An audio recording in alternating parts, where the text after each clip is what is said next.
Hi everyone, and welcome back to the Peri-Implantitis lecture, the part you've been waiting for, which is about treatment. So once again, I'm going to get back to my sharing of the screen, and we'll bring up the next part. Great. So we're going to talk about how we're going to fix this mess, basically, because this is what you feel like when you see those radiographs that come in after a few years. You think, what is going on and how do I get out of this? So hopefully you'll take home from this what you've really been waiting already 2 lectures to get to.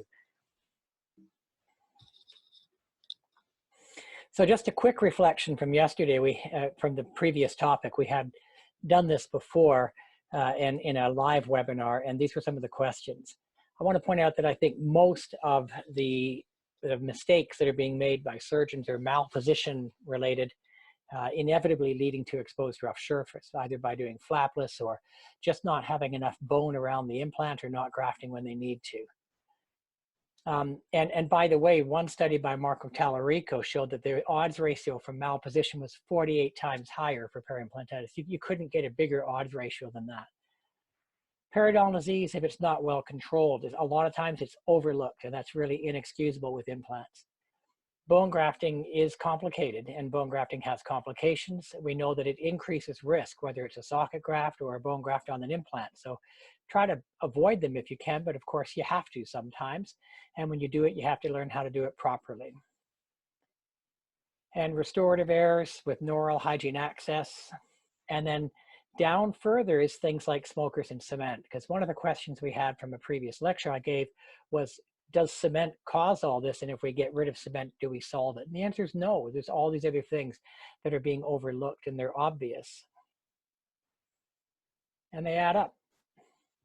So let's get back with the show now on what you need to know. We already know about diagnosis, and we know about how we generate the problem, but now we want to talk about how to treat it. So we look at conservative intervention. We're going to look at minor surgical adjuncts, and laser, and then getting into the surgical interventions with things like restorative, regenerative, and then lasers.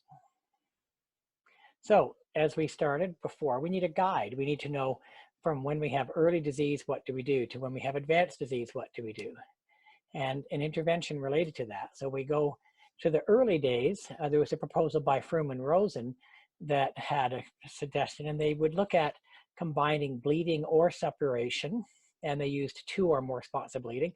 They looked at probing depth and used that as a definition, and we're going to look at the limitations of this. And they looked at percentage of bone loss, but let's look at the limitations of this proposal. First of all, we know from our work that 2 spots of bleeding is nowhere near the same as suppuration. In fact, they would be different by about a 4 log increase in risk for progression. So they're not the same thing, and they should be separated. Probing depth is too variable. We know that you can have a healthy 9mm pocket on an implant just because of the depth of placement. So what matters for us with pocket depth really is just number of 5mm. So ignore 4 to 6 and 6 to 8. It doesn't matter. What matters is 5mm or more. And percentage bone loss is really very different on a short implant. That's 1.5mm if we look at 25%. Well, we can barely accurately measure 1mm of change compared to, say, a 14mm implant, where that would be 3.5mm of bone loss. So we can't just use percentage. We should use absolute values of bone loss. And so with that, we have a treatment guide which I've developed, and we've already shown you class 1 and 2 in the previous. So now we're going to move on to the class 3. Remember, class 1 is a healthy implant. Class 2 is mucositis with no bone loss, but now we're getting into peri-implantitis. And so this is where treatment becomes important. Early peri-implantitis, so IMI of 2 or 3. So notice we don't include suppuration yet. So if you have suppuration, you're automatically jumping down to here, because even if you don't see radiographic bone loss, you probably have more than you think. So back to this, we have IMI of moderate bleeding or mild to moderate bleeding. We have bone loss now between 1 and 2mm. So over the 1mm threshold, but below the EAO threshold of 2mm, and pocket depth now measuring greater than or equal to 5. And what do we do? Well, we use airflow intervention, which we'll show you in a few minutes, and local delivery antibiotics, and possibly gingivectomy if we're a non-aesthetic zone. We also are then going to want to follow up at 3 months, 9 months, and 18 months, or something along that line. And remember from that case I showed you earlier that it can take up to 18 months before the bone fully recovers, even if the soft tissue is doing well. So the soft tissue score is really important to assess whether you're going in the right direction, more so than the bone. If we get to class 4, then we're going to do everything else we've done here. We're always going to start with the first intervention, which is work on the oral hygiene, work on the prosthetic access for cleaning, remove any cement or anything that's obvious. And again, we're going to repeat the same treatment. We're going to use ultrasonics or airflow. We're going to possibly do gingivectomy and local delivery antibiotics. And at 3 months, I'm going to reevaluate. And at that point, I'm going to move on to a surgery. If it's not showing improvement in the soft tissue, we then go to a flap, because you're not going to wait it out. It will get worse. So this is where we're talking about suppuration being present, or even just moderate bleeding, but bone loss is between 2 and 4 millimeters. Now, this is actually too late. You as a clinician really want to start to learn to pick up these cases at this level. And if you do, you'll be very successful in limiting peri-implantitis in your practice. And once we've completed this, again, we reassess. So we'll get on to the very end when we talk about the advanced cases, but I want to show you how we treat so that it will make more sense. So we're looking at a systematic review of 1,300 studies. Basically, there's either non-surgical or surgical. So mechanical debridement, mechanical with antibiotics, or mechanical with some kind of adjunct like laser or abrasion. And surgical is reduction, meaning reducing the surface of the implant and reducing the bone, regenerating or removal. But the bottom line is, throughout this study, they couldn't find a gold standard. And that was back in 2008. And guess what? It's the same today. There's no gold standard.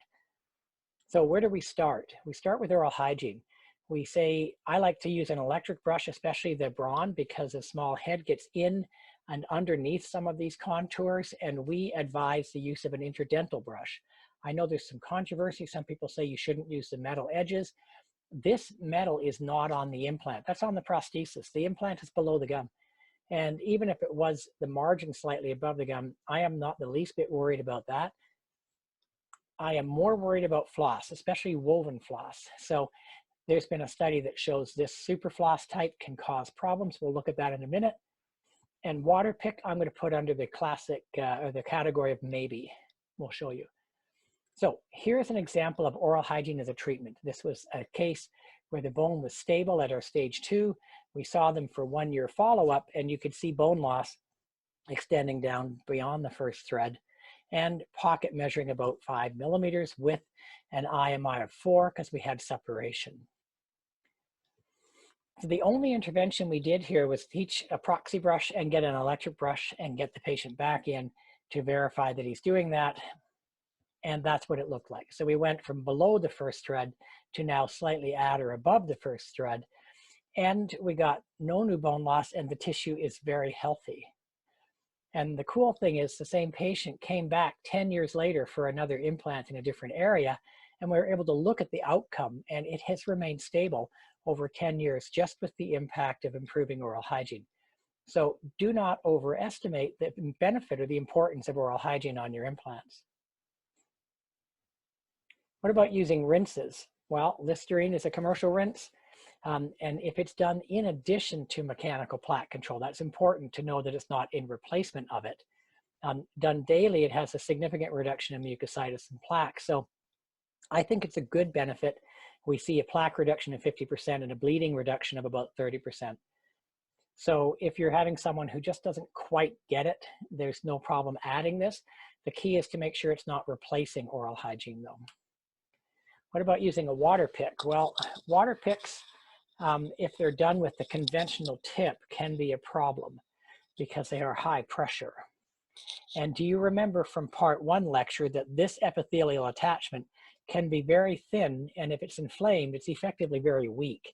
Think of it like a weak Velcro. And if you're putting a high pressure jet down on that, you're literally powering through the attachment and you can be forcing things in here. And we've actually had cases where the implant was healthy, and all of a sudden we get bone loss happening, and we ask them, what are they doing? And they say, I bought a water pick at Christmas. And this is, you know, not a good thing if it's a high pressure tip, and it's especially not good if you have that thin keratinized tissue. Now, there is a special implant tip that's designed to lower the pressure, and it's got some brush heads in.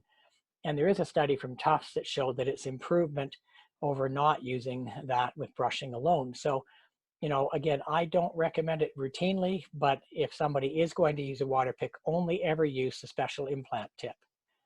Now, where this is often promoted, and when I'm on the lecture circuit and see people speaking about it, they talk about using it under hybrids, you know, these uncleansable type situations, just run your water pick under. And I would just say, no, actually just design your prosthesis better, like take it off and fix it, rather than relying on some tertiary device that you know still isn't going to clean the implant.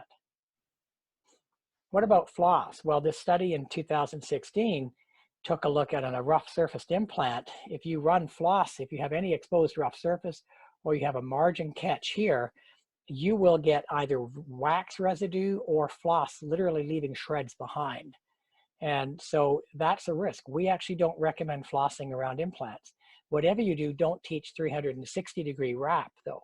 So that's where you put the floss in one side and out another, because we had a patient here literally tie floss under his gum, a little bit of manual dexterity issues, and it stayed there. And of course it caused bone loss. So there it was there where we had our floss. We had our 2003 floss event. We lost bone, obviously. But getting the floss out and just teaching proper oral hygiene, we got him back. But be careful about teaching floss wrap and avoid super floss. Here's an example of a patient we had. We said, don't use super floss, use a proxy brush, because we had splinted prosthesis. He didn't like that. He liked his super floss. He was kind of married to it for years. And this is the outcome. The super floss was recovered, but so was the implant, because we lost the implant. So again, we're not a big fan of floss. I think that proxy brush is more than adequate and is the best approach. So how do we clean an implant? Do we curette it? Like, what are we supposed to use? And I really feel sorry for the hygienists out there, because there's so many mixed messages. Hopefully this will help you understand that a lot of what people do when they get up on the podium and speak is anecdotal. I'm going to try and give you the science behind it and base it on that. So curettes that are made of steel are harder than titanium, and according to Sands and his group, is not advised for cleaning around titanium implants. And I kind of don't agree with that. I'll tell you that, yes, you shouldn't scratch titanium. We mentioned that already. We don't want to damage a healthy implant. But if you have an unhealthy implant, then the titanium particle is not the issue. The issue is getting the debris and the calculus and whatever it is that's on that implant off. And so we in fact do that. And in fact, on a tissue level implant, if you catch it early enough, we actually do what we call flap, or we do a polish back, where we actually try to remove the SLA with the curette. And that's what this is here. And that's quite effective at getting rid of that rough surface. So I don't agree that steel curettes cannot be used, but you certainly don't scrape a healthy implant. Titanium could be used instead of steel, and it doesn't have the same degree of scratching. So if you were really concerned about it, you could use titanium tips, because they are strong enough. Carbon fiber and plastic tips, those are effectively useless. These guys get brittle after sterilization and they break, and they don't clean very well, and this is as good as nothing. So honestly, don't waste your time with those. What about a titanium brush? So this is a rotating that tips on your handpiece, and it cleans the surface of the implant. And it is more effective than a plastic or carbon, which we know are useless. And it doesn't necessarily create a lot of damage to the surface, but they're only partially effective for removing plaque, and they don't fix the biofilm. And they're expensive, and these little brushes tend to fall apart. It's something that I don't use. So if carbon and plastic are failing, what else are we supposed to go to? So this is a systematic review of how to clean. So metal curette and titanium brush, again, metal curette, I've got no problem using, but it does remove plaque, but again, will not restore biocompatibility. What do I mean by that? Well, those bacteria that are living in the minor, in those porosities of the titanium, we're not getting that off with the curette. Air powder abrasive, which we're going to look at next, is probably the most effective at restoring biocompatibility. So what is that? It is basically a air and powder jet, and it creates like the old prophy jet, except this one is a micro prophy jet. So unlike bicarbonate, the particles are very small, and because they're small, they don't damage the titanium, unlike the bicarbonate would. And there's also no tissue damage, and as well, they don't make a huge mess of the room like the old ones did. And if you are looking into this, the system can be sold to you in a handpiece unit that clips to your air water line, and that is the way to go, because it's about $800 or $900 as opposed to a standalone unit, which is basically in the $10,000 range. So please don't buy that. So as a monotherapy, meaning is this a useful device on teeth? Well, they actually compared it to scaling and root planing versus using a microprophy, and it was equivalent on deeper pockets. Now, I don't use it as a monotherapy. We use it in conjunction with both periodontal and peri-implant therapy. So if we take a look at the tip itself, it's about the size of that plastic perio probe. So it's not that hard to get under the gum, and it's more comfortable than ultrasonic scaling. It goes in the gum that way, and it has apical flow as well as circumferential flow. So it's going around the tip into the tissue and onto the implant. And it is relatively low pressure. So there's been an estimated embolism risk of 1 in 650,000. And obviously you don't do this with a flap open. So if you are going to clean the implant, you would do this before raising the flap. Here's what it looks like.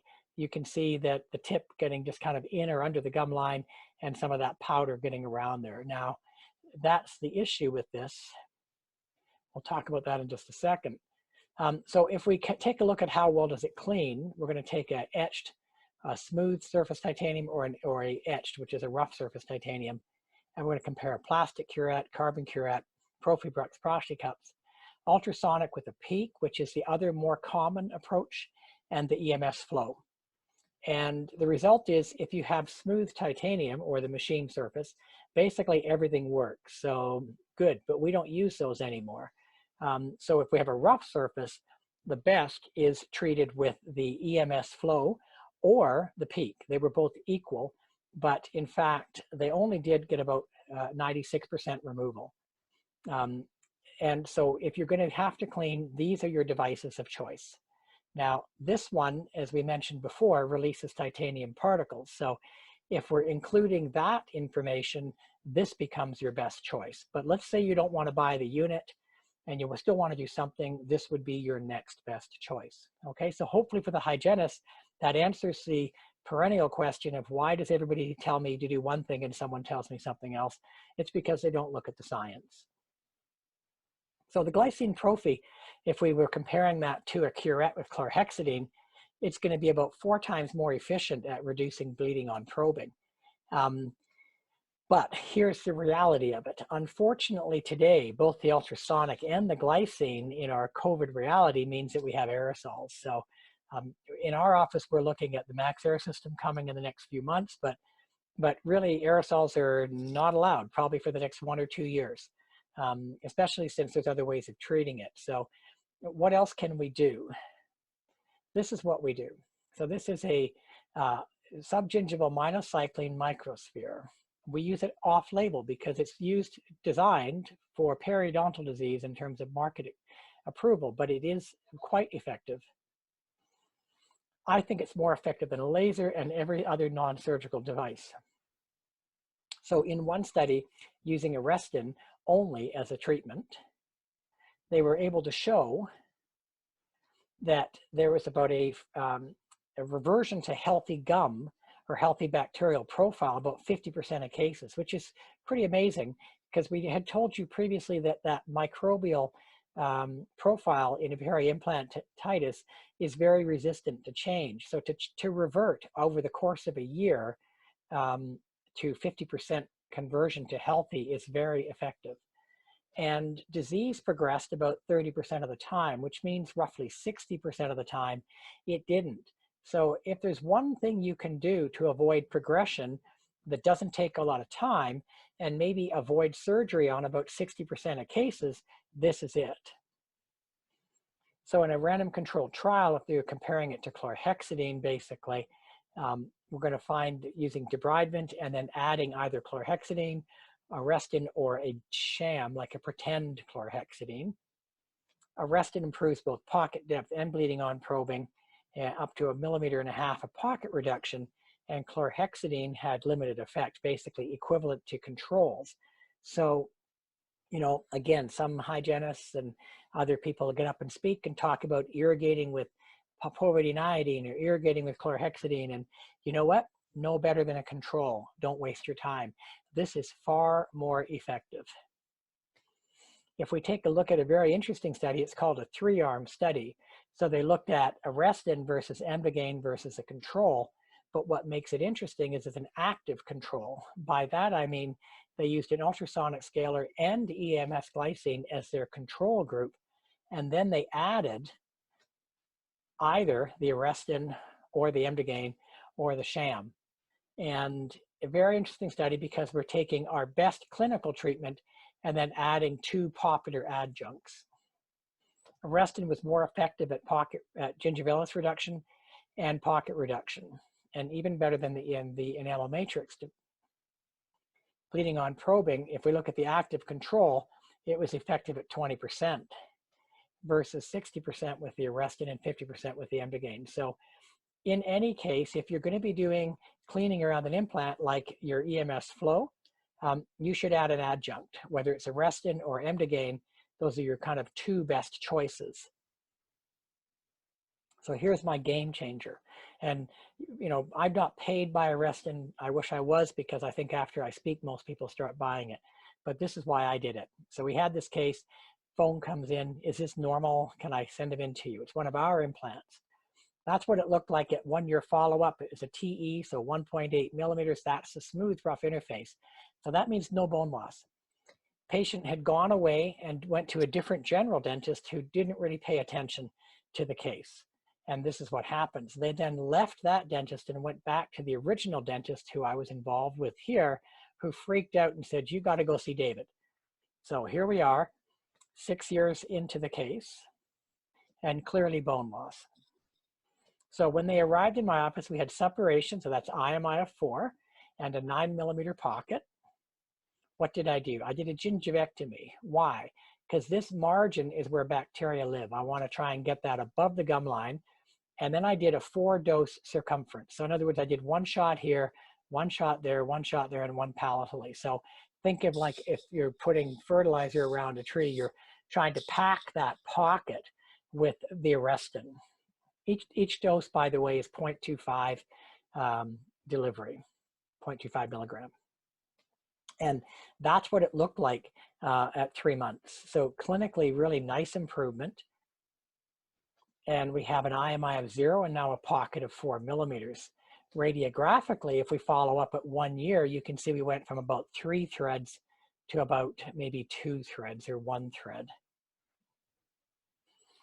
So, and then again, what happened, and there it is again, basically 2 years later, where we now are back to the first thread and still healthy, even shallower than the 3. It's about a 2.5 millimeter pocket.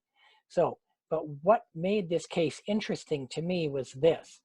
Same patient, when we saw the upper implant being so involved, we saw the bottom implant, which was healthy at 1 year, but when the upper was seen, there was some early changes. You can agree that that's not a lot of bone loss, but it's maybe 1 millimeter showing some early changes.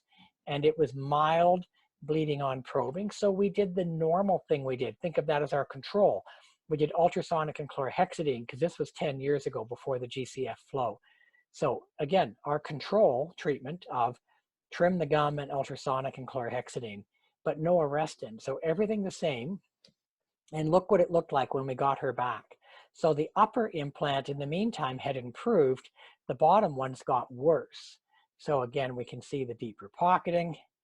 6 months later, our conservative treatment of gingivectomy and ultrasonic didn't work. But that's what we did. We put Arrestin at that point. So you might say, why didn't I do it in the first place? Well, Arrestin was $50 a shot. It is $200 for one implant. This would have been $400 worth of antibiotic, and I didn't really know if it worked. So we now know the efficacy of it, and you can see that if I go back from here, this was at the relapse. So this was us treating conservatively without Arrestin. It gets worse, and then I'm simply adding Arrestin at that stage, it gets better. And I think that is quite interesting, especially because we have a split mouth design in this patient. So do we have other cases like it? Absolutely. That's an example right there. Some bone loss you can see down to the first or second thread, and we see cyanosis in the tissue. So gingivectomy to get the margin above the gum line, and that's what it looks like. That tip goes into this area, and we inject it as deep as we can at 4 shots around the implant. That's what it looks like at about 3 or 4 weeks. So 3 months, 2 years, complete recovery of the bone. And this happens again and again. And by the way, when I showed you the very first lecture in part 1, and I tried to pique your interest in how to treat, this case was treated with gingivectomy and Arrestin without the GCF flow, because at the time we didn't have that device. So you really, I think, can be confident even in COVID, because you don't want to generate aerosols, that you can stop about 2 out of 3 cases from progressing by going the Arrestin route. If nothing else, it's a good place to start because it's very cost and time effective. You don't have to buy any special devices. You don't need a laser, and you can do this within a hygiene visit quite easily. So that's my go-to, gingivectomy, Arrestin. Today we're adding the EMS flow up until March 17, in which case we're no longer using that device, probably until 2022.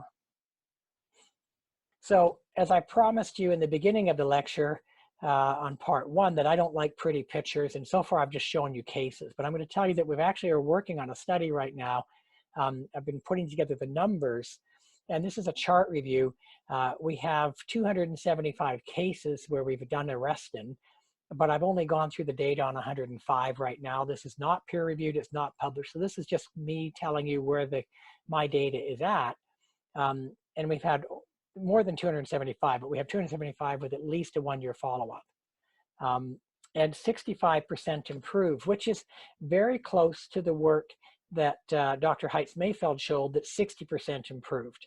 So, and in that, about 15% didn't get worse and didn't get better, which is sometimes okay. We kind of hold our ground. And 20% go downhill no matter what. And those are those refractory perio patients. Almost always when we had those ones that we did Arrestin but didn't get better, we have other factors like heavy smoking or aggressive perio. So it's not a miracle, but if you catch it early, and that's why the IMI and the 1 millimeter of bone, if you have an IMI 2 and 1 millimeter of bone, that's the time to act, because you can avoid these progressions. And we had an average gain of about 0.5 millimeter, but if we get rid of the downhill group, it was more like 1 millimeter, which when you talk about average improvement is a pretty large number. So now we go on to flaps. Let's say that the Arrestin didn't work. It's what next? Well, one study shows that if you do a flap only, or if you flap with antibiotics, systemic antibiotics in this case, or flap with chlorhexidine, or flap with antibiotic and chlorhexidine, what difference does it make in a 1- and 3-year trial? So basically, on a rough surface, even using all of the above, 3 out of 4 get worse. So if you're just going to raise a flap and throw some antibiotic or chlorhexidine in, you're wasting your time. What you need to do is something else. What about decontaminating the implant surface? Well, there's not a lot of data that we can decontaminate it. So using things like citric acid or chlorhexidine and stuff. Of these, probably the most efficient is citric acid because it doesn't leave a film behind, and it's been shown to be the most effective. But this is really in vitro data, and nothing completely removes the biofilm. So if you're just going to raise a flap, put some citric and put them on antibiotic, you're probably wasting your time with the rough implant. So what we do is something else. So again, my first step is the simple gingivectomy Arrestin. And if that doesn't work, I do not do a flap with some kind of decontamination or systemic antibiotics because I know that's a waste of time. We go down to this: reduction, regeneration, or remove. That's the 3 R's we talked about before. And or our laser. So let's take a look at now the R's. Which of the 3 R's would you do? Reduction we choose when most of the bone loss is this kind of horizontal pattern. Regeneration can only be effective if you have an infracrestal component. In other words, if these angles are about 45 degrees and there's a bone height about level with your implant. And removal, well, there's no hard and fast rule, but if you're down to 3/4 of the length of the implant, and maybe it's a bad implant design or other factors we'll talk about later. So again, how do we decontaminate an implant? Basically, all of these devices only work on a machined implant. So that's why removal of the rough is important. So when we talk about reduction procedures, what we're really also talking about is getting rid of the rough surface. And how does that look? So it's called implantoplasty. So that's what I showed you earlier. We open the flap. We're going to get rid of these bone contours that are propping up the gum. So that's the apical position flap concept. But we're going to implantoplasty this rough area down. And there is evidence. So this is a random controlled trial out to 5 years showing that that is the best approach. So in terms of gold standard, if your initial conservative doesn't work, this is the most proven approach. Now, it is also the most ugly approach though, so it's not appropriate for all cases. But it is as close to a gold standard as we have. So if we think about a reductive procedure, we have the osteoplasty, which is apical positioning in the flap. It gets pocket reduction. It gets the altered environment, so you don't have the deep pockets that are creating that bacterial shift. And you have great access for home care, but it looks terrible.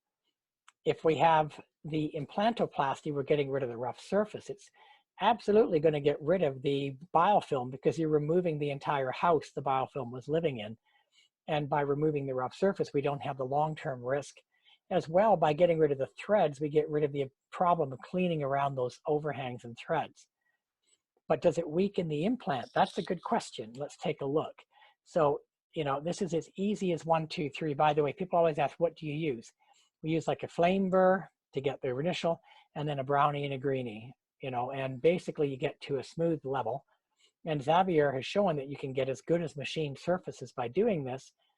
And importantly, it doesn't make it weaker. As long as you don't remove it past the body of the thread, like you can't go into the implant, but just the thread, then you actually keep the same strength. That's important so you don't get sued for trying to fix someone else's problem that they created for you. So here's a case of an example. So this is 9mm pocket. Some implantologist had done bone grafting everywhere and it didn't work. You can see particles floating everywhere and lots of exposed rough surfaces. And this case was bleeding like crazy. So the picture's terrible because it was pouring blood. But that's what it looks like before. You can see that removing threads completely is very hard. No one does a great job of it, but it still works. 18 months, 48 months, 15 years. So, and I can tell you this case, she's wonderful with us now, but when we did it, when we were at this stage, and that bleeding, she was unhappy because I was trying to suture that tissue. It was so frail. Even putting suture after suture, it kept bleeding, and she was all convinced that I was suturing badly, and she was all set to sue me because the bleeding wasn't stopping. But you know what? These are never fun. I don't think any periodontist enjoys the implantoplasty, but they work. And so this is still the gold standard. So what about the other R, regeneration? Well, in theory, it was shown to be that you can do it. They did it on surgically created defect, and then they did it on spontaneously generated periodontal disease defects. And that's the principle. So histology in animals, yes, but not histology on people. So here's an example of the histology on animals, machined implants. They did decontamination with either citric saline or peroxide or chlorhexidine, and they all had some improvement with bone growing on the exposed titanium. So the question is, if the titanium is contaminated and we know we can never fully decontaminate it, can we regenerate bone? And the answer is yes, a little bit, and that's what this is. But by the way, if you are trying to do regeneration, do not ever use chlorhexidine because it bonds to the titanium and it will block the bone formation. Likewise, if you're doing an extraction immediate implant and you're going to put the implant in the socket, don't flood the socket with chlorhexidine to clean it, because you're going to have chlorhexidine binding either to the bone or the implant surface. So avoid chlorhexidine in a surgical area as far as I'm concerned. But here's what it looks like. You get some new bone formation, but a lot of it is this connective tissue filling in here. So marginal amounts, and that's on a machined implant.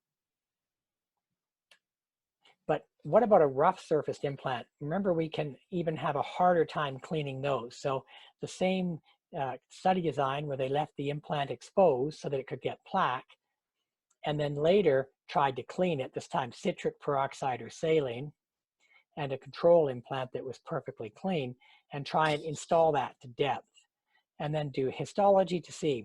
So all of these, whether using citric peroxide or saline, they all gave about the same amount of bone to implant contact, but none were as good as initially a clean implant. So as we say, you can get some regeneration, but it's about half as good as a fully initially cleaned implant. And because we can never fully decontaminate doesn't mean that we can't get some integration though. So again, regeneration in animal models has been shown. There has never been any human histology on regeneration. But there's lots of clinical cases, and here's one. So we had a case where everything was fine at the 1 year, and then shortly after, we got the phone call about something being problematic. You know, again, this could have been a cement-driven problem. So we opened the area up. Now this is on the radiograph. You could see barely any bone loss, but remember, radiographs lie to us. That's why we probe, because look at the bone loss going on here. Now the good news is this is a wall. This is almost a self-contained defect. So we did citric, we did combination bovine HA and a collagen membrane, and then we sutured the flap shut to readapt 6 months, 18 months, and 3 years. Now, is it perfect? No, there's this bit of aesthetic deficiency, but the bone is good, the tissue is good, and that's as good as we can get. So is there any evidence? As I said before, there's no human histology, there's animal histology, and there is really not a lot of evidence. So unlike implantoplasty, the reduction technique, which have random controlled trials, there's really only case series reports here. And this is one of them. And when you have this, it's like a recipe book, basically. So what they say is, here, we do this. So we take these implants that are in problem, you know, so deep pocketing and bone loss. We do decontamination. We might use Emdogain, we might use BioOs, we might use FDBA. So you notice that they're not using the same technique every time. And they use a collagen barrier, and they say that pockets improve and attachment was regained. So yes, this is some evidence to say it's worth doing, but the evidence level is relatively low. So when you're doing regeneration for a patient, your expectation and their expectation have to be measured by what little data we have to work on. So you say this may work, but if it doesn't, then we have to go on to either reduction or removal. And then again, we have no evidence other than that. So let's say that I want to regenerate this. Well, there's no defect that I can regenerate. There's no vertical walls. I might have a little bit of regenerative potential here. So there's something called a combination, or what I call the Schwartz protocol. And that's where in the area that is above the crest, I'm going to reduce it, but in the very narrow defect, I might add some bone. So it's a concept of supracrestal. Above the bone, you're going to implantoplasty, grind titanium, and then infracrestal, you're going to actually combine a bone graft with it. And so that's a combined Schwartz protocol. And this was a study that they looked at 15 patients up to a 7-year follow-up. They also included the use of a laser versus plastic curettes and saline. And they both showed improvement, but again, we have to kind of measure that because it's a pretty small study. So we see BOP reduction by about 80% and a gain of about 2 millimeters. There was no difference between the laser and the saline, but at 7 years, it's pretty tough to find a difference there. So here's our own case. This was a perfectly healthy implant at 1 year in function, followed up about 10 years later on a referral with bone loss. And you can clearly see a lot of bone loss here. Now this is an infrabony defect. This bone was so thin, it was wafer thin from buccal to lingual. So this is effectively an extra bony defect. So we reduced the very non-supportive bone in this area, implantoplasty here and regenerative here. And that's FDBA, DFDBA combo with using some PRF to make the graft sticky. I'm not a big fan of PRF. I mean, some people like it, but the data on it is relatively weak.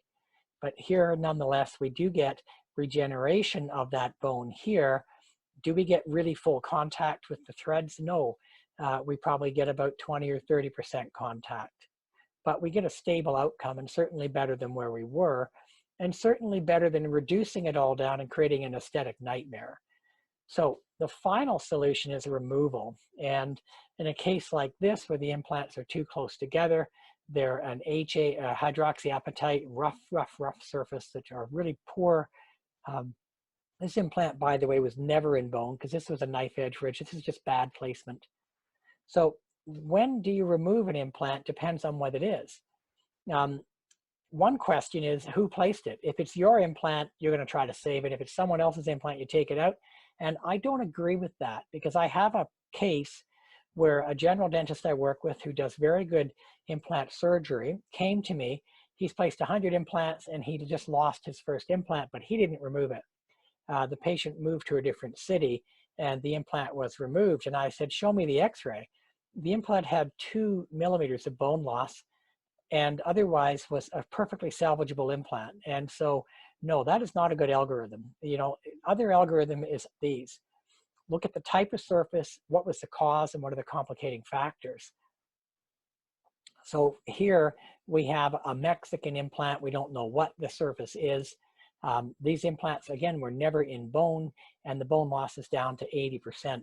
So the rough surface was exposed from the beginning, and we have 80% bone loss. This is not a keeper, right? Again, too close together, rough surface that's not manageable, and if we wait any longer, we lose everything. So again, implant splinted to tooth, unknown type. So, or implants that are contacting each other, like seriously, you don't keep these. So it's not just whether you placed it or somebody else placed it, you know, and then you ask, if I fix it, can it stay, or can I even get parts for these things? For example, this implant is so malposed, it's not useful, even if it could be saved. And I don't even know if you can get parts for it. So removal. So let's take a look here. This implant is perfectly healthy, but this tooth failed. And then it started to overload this implant, and we see some early bone loss. So we fixed it with Arrestin, and it seemed to be pretty good for a while. 2019, it came back with, wow, okay, so how many people are watching this webinar now are going to remove this implant? We're 70 or 80% loss, a single implant in a high load situation. So this time we did laser and Arrestin and got it to that. So don't jump to removal until you've tried intervention. If the implant is a good system, if there's reasons to try to save it. And we took it completely out of the bite at this point. But I mean, I may still lose it. And when we do lose it, we're going to have to put in some multiple splinted implants to compensate for the loss of the molar. So how do we remove implants? Well, we used to use these trefines, and you see here 6 millimeter take out of 5. So we're losing a lot of bone here. But there's a better way. So this was another Mexican case where this implant was floating in the sinus, but this one integrated.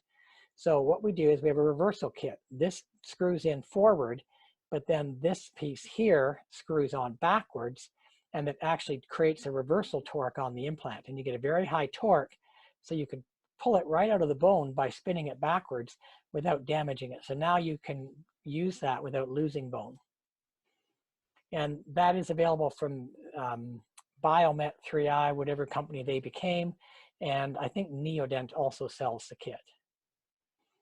So removing the implant, rebuilding the bone, it's not as easy as it sounds because, as I said, this case here is impossible. But there are things we can do. And here's an example of one. So this was a case where there was a previously failed implant and there's a loss of the bone from the buccal to the lingual. I don't know if you can appreciate it. It's fully gone down to about the level of the incisive foramen. She had 2 consults that was told it couldn't be done, but it can be done as long as you have proximal bone walls, proximal being the key here. So we basically placed the, you can see the bone defect going down to the incisive foramen area. So what we did was we did a Gore-Tex membrane with a BioOS autogenous combination 50-50 and using a reinforced membrane with pins.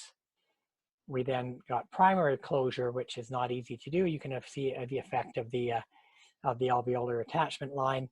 And that's the implant at time of placement. But again, particulate graft did break away, so required a second bone graft at the time of implant placement. That's our reopening. That's the case at 1 year, and that's the case at 3 years. So the patient's very happy because she works in the public industry and previously had a very, very unaesthetic result and did not want to do a bridge cutting down her good teeth. And now we have a good outcome, but it's not easy, it's expensive. We can't make money doing these because of all the time and work that's involved. And these patients usually are in such a state that they don't want to have to pay too much for it. So it's oftentimes something you do just to try and help out. Is it perfect? Absolutely not. So the most important thing that you guys want to do is not generate failures so we don't have to fix these. So let's move on to the final part of treatment. So we've gone through reduction, regeneration, and removal, and the final is peri-implantitis treatment with lasers. This is interesting, but you'll find out maybe not essential. So we're going to compare a diode and an ND YAG. Let me go back for 1 second. And using the diode at these ranges. So diode didn't damage the titanium, but the ND YAG melted titanium even at low power. That's important. That's a pure damage to the implant surface. But we weren't even measuring heat yet. Let's look at heat. So using a diode, we know we're not going to use a YAG, so let's compare it to a CO2. Even as low as 1 watt, 47 degrees was exceeded in all trials with both types. So you mustn't ever use a diode or a CO2 on an implant because even at 1 watt, you're generating enough heat to kill bone because bone dies with a 10-degree increase and 47 degrees is dead bone. So, and not that it matters that much, but diode was more heat damaging than CO2 was. So here's a case that we had perfectly healthy, but there was a bit of gingival excess here, and the dental office, unbeknownst to us, used a diode to clean the implant, and this is what happened to the bone. So please do not ever use a diode to decontaminate a pocket or to, lower the bacteria count or whatever, Kool-Aid that the Lily Leaf company is telling you to do around an implant. And besides, even if you did, it wouldn't be useful because if we take a look at this, even down to half a watt, where we know we're not damaging things, perhaps we're only getting 45% reduction. We get up to 2.5 watts before we get to 99% reduction, and chlorhexidine gives us that without risk. So, it can only clean an implant in the range of a thermal damage, which is not worth it. And it's certainly no better than chlorhexidine. And as we showed you before, just using chlorhexidine irrigating around an implant is a waste of time. So what about ER YAG? So early in 2000, there were some studies to show that you could decontaminate the SLA surface and you did it without heat. So that becomes the thing of interest. But there was no clinical studies done. So we move on to clinical studies now. And what they did was they take this partial denture and put titanium on it. So this is still an in vitro study, sorry. and then use the water lathe, which is another erbium range, which also doesn't generate deep heat. And we're going to measure plaque removal as well as osteoblast reattachment in a dish and osteoblast activity. So even at 2.5 watts, there was no damage to the titanium. And there is good removal, like a 91% reduction of plaque removal. And if we're comparing a curette and chlorhexidine, we're getting 58%. So we're more effective than ultrasonic or chlorhexidine. So I have the water lathe, and I do use it in conjunction with peri-implantitis treatment when I'm doing surgical procedures. I don't use it as an adjunct in non-surgical care. I think Arrestin is far more effective and quick, and doesn't cost the cost of a $50,000 laser. But where I'm using this is if I'm doing regenerative procedures. What's interesting is that the laser was getting equal attachment of the osteoblast on the surface, but the activity of the osteoblast was still lower. So it's never as good as pristine, but this is probably a good way of getting close to a surface that you can regenerate bone on. And again, it's still safe and effective, but not fully reestablishing biocompatibility. There are clinical studies that show that it is more effective than a curette and chlorhexidine, which we've already said is pretty much a waste of time, showing that you can get some improvement in pocket depths compared to those, but it's really not substantially different. So again, the ER-YAG is not a magic bullet. And again, there's another study here. Basically, this was by Alfaki. She's shown a case series, which means there's no control group, showing that there is a reduction in pocket depth and a reduction in bleeding on probing. But if you don't have a control, you don't really know what just improving oral hygiene would have done. And here's just an example, Dr. Preeti Desai. If anybody wants to learn about laser therapy, she's a Kamloops periodontist who has a very large focus. She has a master's in laser and she's a periodontist, so she's really a good person to get information from. And here's just an example of her doing her work where she's doing a regeneration procedure. Now, if this were me, what I would do is I would remove this rough surface, which is above the bone, because I know that I can't regenerate up to here. And I don't want to have to maintain that exposed rough surface later. So, I mean, in our case, when we're doing these, we reduce that.